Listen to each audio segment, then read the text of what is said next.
Kitchen मध्ये तुमचं स्वागत आहे।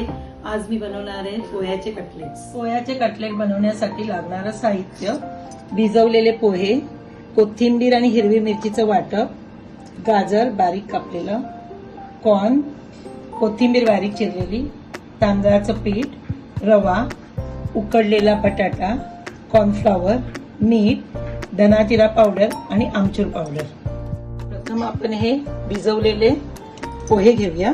हे चांगले भिजले आहेत। एक 5-10 मिनिटं हे भिजत ठेवले होते। गाळून वगैरे घेतलं, खाली त्याचे मोडून घेऊ। त्याच्यातच हा उकडलेला बटाटा आहे, तो आपण घालू। साधारण 2 बटाटे उकडले होते। कॉर्न आहेत, कॉर्न आपण घेऊ। हे कापलेलं गाजर, कोथिंबीर,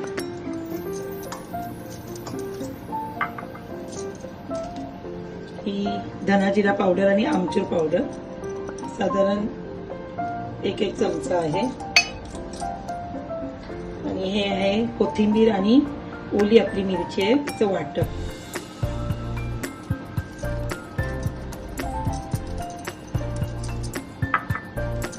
चवीपुरतं मीठ,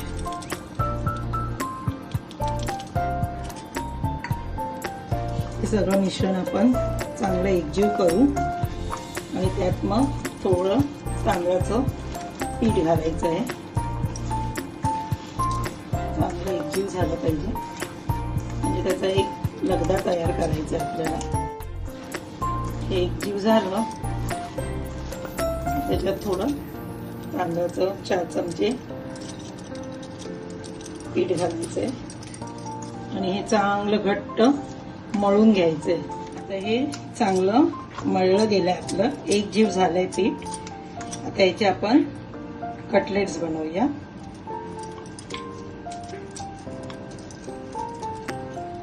थोडे लांब आकाराचे।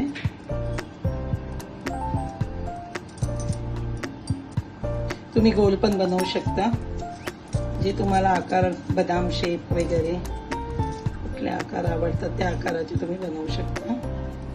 मी लांबट बनवते। हे कटलेट रेडी झालेले आहे।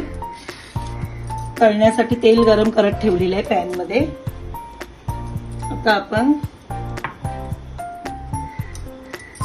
कॉर्न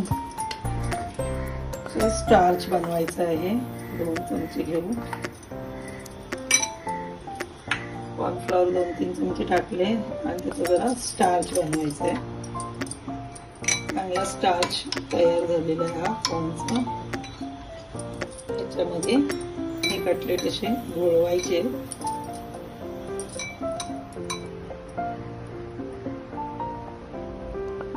कॉर्न मध्ये चांगले हे केले स्टार्च मध्ये। आता रव्यामध्ये हे असे घोळवून घ्यायचे आणि गरम झाले तेल